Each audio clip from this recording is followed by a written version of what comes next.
Hola, saludos a todos. Bueno, en este vídeo voy a aportar una serie de datos en los cuales nos basamos varias personas para afirmar que es hoy día el neoimperio romano que está representado en el Vaticano quien sigue gobernando el mundo, ¿no? El sistema actual, que se basa en el concepto de propiedad y en la filosofía de Aristóteles, fue creado por los antiguos romanos y lo han esparcido, este derecho, por todo el mundo, ¿no? Aquella filosofía aristotélica sostiene que todos los seres humanos somos bestias y como tales deberá haber otras personas que nos gobiernen, que nos esclavicen, el derecho a la esclavitud, y también se tenga derecho a la propiedad privada, entre otras delicias del pensamiento aristotélico. Una bula o bula pontificia es un documento escrito en latín sobre asuntos políticos y religiosos que para evitar falsificaciones lleva un sello de plomo con una serie de validaciones internas y externas que consigna el nombre del Papa que la promulga y el año de su publicación, ¿no? La leyenda negra asevera que las bulas papales originales habían sido escritas sobre piel de niños sacrificados o de personas de mente brillante opuestas a la Iglesia Católica y que se archivaron en las bóvedas del Vaticano. Los que hoy pueden verse allí son copias escritas en piel animal. En la segunda mitad de la Edad Media, el Imperio Romano, que gobernó bajo el derecho romano, estaba de nuevo en pleno poder, debido a la alianza entre los linajes papales provenientes de aquel Imperio Romano y la incipiente burguesía veneciana. Fue por entonces cuando sentaron las bases para su nuevo y actual imperio. Para hacerlo sencillo y comprensible, imaginemos una propiedad, un terreno, mejor dicho, quitamos la palabra propiedad, un terreno, un inmueble, propiedad de nadie. Y llega el primer espabilado, el primer listillo, y lo registra a su nombre. Imaginemos que ese terreno, propiedad de nadie, sea el planeta Tierra, con nosotros los seres humanos incluidos. Bueno, pues el sistema que hoy día tenemos en la organización de la propiedad y el derecho y el dinero y por tanto la política nació en 1302, un 18 de noviembre, que es la fecha de publicación de la bula papal escrita por el Papa Bonifacio VIII, que se denominaba la Unam Sanctam Ecclesiam. La Unam Sanctam fue la primera en crear para la historia el concepto de fideicomiso.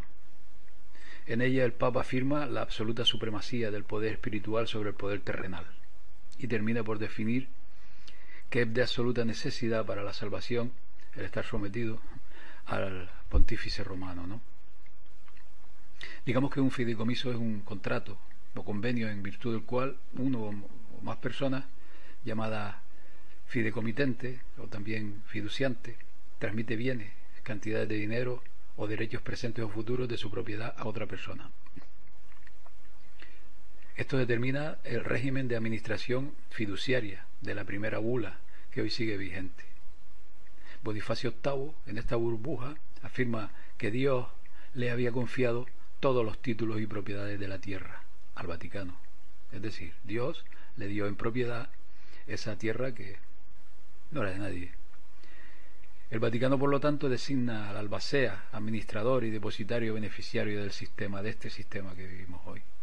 En la práctica, y traducido entre otras palabras, la bula papal de 1302 usa la metáfora del almirantazgo y el derecho marítimo, es decir, de la Biblia, que indica que la Unam Sanctam Ecclesiam y luego la primera Iglesia Santa es el arca de Noé, porque mientras todo el mundo estaba cubierto por el agua, lo único que se elevó por encima era el arca. Así que todos los seres humanos, a partir de ese día, certificados por la Biblia como la ley del código náutico, se pierden en el mar, y el Papa, por lo tanto, reclama todo el poder, toda la propiedad, tanto espiritual como temporal, hasta que la falta vuelva a reclamar sus derechos, es decir, hasta que nosotros, cada uno de nosotros, volvamos a reclamar nuestros derechos. Una segunda bula, denominada Romanus Pontifex, emitida por el Papa Nicolás V en 1455, se convirtió en la base para la apropiación de las tierras en el Nuevo Mundo, en América, con el argumento de que sus actividades servían para difundir el cristianismo. Dicha bula tuvo el efecto de transmitir a perpetuidad el derecho de uso de la tierra como de bienes inmuebles del expreso fideicomiso, unam sanctam, ¿no?, al control del pontífice y de sus sucesores.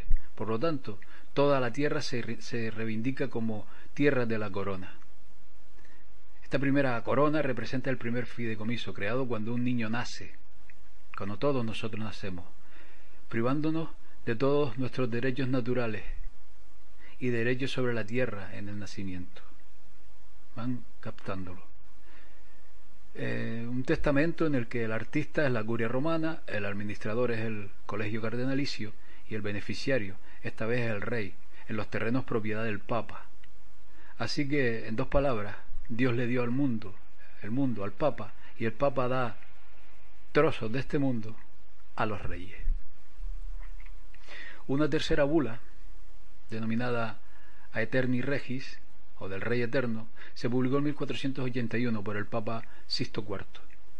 Confirmaba las anteriores bulas, la Romanus Pontifex, emitida por Nicolás V en 1455, e Inter Caetera, emitida en 1456 por el Papa Calixto III. Esta bula fue la base legal para que Cristóbal Colón actuara como agente virreinal de la corona española en América, porque fue el papado quien concedió permiso a la corona española para el descubrimiento de América, es decir, la nobleza veneciana. Esta bula papal creó lo que se conoce como la corona de Aragón, más tarde la corona de España, que a su vez la perdió en 1604, cuando el Papa Pablo V se la concedió al rey James I, Jaime I de Inglaterra, debido a la ruptura ocurrida entre los Giovanni de Paolo Sarpi y los Becciu, aliados con los linajes papales, que ya tratamos en nuestra saga de la nobleza negra veneciana. Esta bula hace que un niño, cuando nace, cuenta su partida de nacimiento como un bono valor al Banco Central Privado de la nación, quitándole la propiedad de su carne y condenándolo a la servidumbre perpetua como persona romana o esclavo. De hecho, en esta bula de Sixto IV se da cuenta de la visión ilustrada, ¿no?, de Bonifacio VIII, para que los seres humanos se pierdan en el mar y entonces nada nos pertenece. Estamos en quiebra, porque nunca hemos vuelto a reclamar nuestros derechos o bienes. Así como el Estado debe tener cuidado de nosotros, ¿no?, por nuestro propio bien. Un cuarto acontecimiento, mejor dicho, tuvo lugar en el Concilio de Trento, en 1537. Convocado por una bula del Papa Pablo III.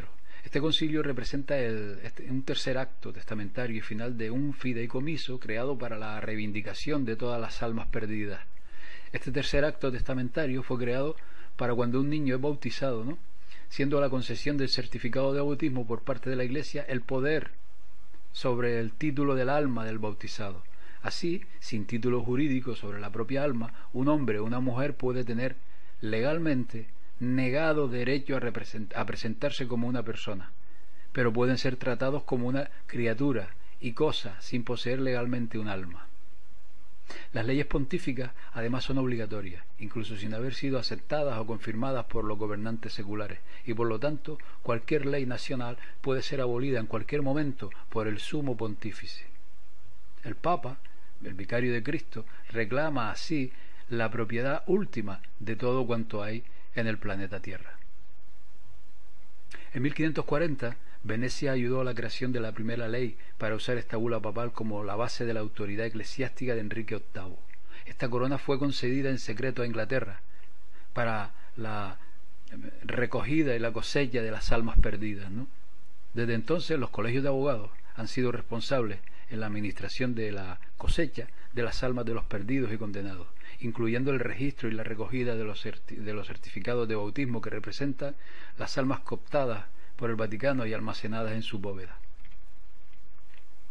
Digamos que una vez trasladada la nobleza negra veneciana a Londres y preparando las nuevas bases de su derecho a gobernarnos, es decir, para volcar estas bulas papales que hemos mencionado, de los que se autoproclamaron propietarios del planeta, en el nuevo modelo de esclavitud que nos prepararon con la ley del mar,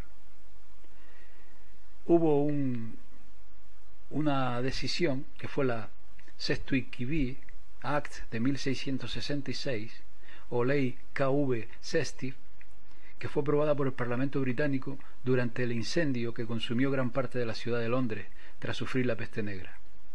Se hizo para subrogar los derechos de hombres y mujeres, lo que significaba que todos fueron declarados muertos, perdidos en el mar o más allá del mar. En ese entonces ya operaba en parte el derecho marítimo, ¿no? Por ende, el Estado tomó la custodia de todo el mundo y de sus bienes en un fideicomiso y se convirtió en el administrador para la ejecución de todos los títulos de las personas y sus bienes, al menos hasta que alguien vivo en un lapso máximo de 7 años volviera para reclamar esos títulos. Es entonces cuando se inicia la regla del uso de mayúsculas, de letras mayúsculas, para dar un nombre corporativo a una persona natural. Porque al usar letras mayúsculas en cualquier nombre, este siempre se refiere, sin excepciones, a una persona jurídica, a una empresa ficticia o corporación. Y nosotros, los seres humanos, al menos en gran parte de Occidente, en todos nuestros documentos, figura nuestro nombre en letras mayúsculas. Es decir, que no somos seres, sino somos corporaciones. Este es el sistema que sigue vigente hoy día, ¿no? Una pequeña reseña, tengo que decir que las copias originales de estas bulas no están visibles, ¿no? Y esto se debe a que hasta el siglo XVIII el Vaticano escribió sus bulas no en papel, que se considera un medio carente de vida y por lo tanto no tiene valor. En ese momento, hace solo dos siglos, un documento para ser válido tenía que ser escrito en un material vivo. Por lo tanto, se firmó con sangre y fue escrito en un pergamino de piel humana. La reciente firma de la reina Elizabeth del Tratado de Lisboa se llevó a cabo en un pergamino de piel de niño, puesto que la reina, como beneficiaria de una ley divina, no puede firmar un documento muerto. Esto no es todo. La notificación de la historia de que las bulas papales fueron escritas en pergamino de piel de niño explicaría por qué sería para ellos tan embarazoso, para el Vaticano, mostrar el original, ¿no? Y llegado a este punto, yo me pregunto si ese poder tan discreto que tiene el Vaticano, es decir, el nuevo imperio romano, para que, por ejemplo, la práctica totalidad de dirigentes, al menos de Occidente, ya sean de países de estados laicos a confesionales, ya sean católicos, ya sean cristianos, deban darle cuenta al Papa, al Vaticano, nada más iniciar su mandato. Yo me pregunto si son estas leyes, estas bulas, que parecen chorradas, ¿no?, que parecen cosas de niños, si son estas bulas, esta absurda trampa donde se apropiaron del planeta por la cara, y es en estas bulas donde basan su derecho a emitir leyes, a gobernarnos. Si es por esto por lo cual la práctica totalidad de países se ven, como dicen en mi tierra, trincados ante la Iglesia Católica, aún no siendo países católicos, ¿no? Entonces, pues esto que parece una auténtica tontería, no lo es tanto, ¿no? Porque si bien la práctica totalidad de estas bulas ocurrió en la Edad Media, y como dije antes, ellos se encargaron muy bien tras la ruptura Pero una ruptura que yo veo allá por el siglo XV, XVI, entre aquella nobleza negra de linajes papales y nueva burguesía en Venecia, si en esa ruptura pues ya vemos cómo se desvió todo hacia el mundo anglosajón, ¿no? Y entonces aquellas bulas papales fueron las bases, esas bulas papales que decían que ellos eran los dueños de todo, fueron las bases para prepararnos las leyes en que se asienta el nuevo mundo, la nueva civilización que vivimos hoy, ¿no? Y que no son otras que la ley del mar o la ley del almirantazgo marítimo, que trataré en un vídeo inmediato desde que pueda hacerlo lo más fácil posible de entender. Y bueno, pues hoy día esa ley del mar es la que está vigente, y esa ley del mar que hace que todos nosotros seamos corporaciones, seamos, no sé, empresas, cada uno de nosotros con ese nombre y esos documentos en mayúsculas, al menos en gran parte de países occidentales, pues es ahora mismo la trampa en la cual nos tienen sometidos, ¿no? En fin, yo sé que es un tema complicado y a la vez ridículo, que parece ridículo, pero no es tal, porque las obligaciones que nosotros tenemos, que no nos gustan, hacia estos gobiernos y hacia estas organizaciones supraestatales, se basan en estas bulas papales y en esta propiedad que tiene el Vaticano, pues del planeta Tierra. En fin, pues nada, hasta un próximo vídeo en el que abordaré el tema de la ley del mar. Hasta pronto, saludos a todos.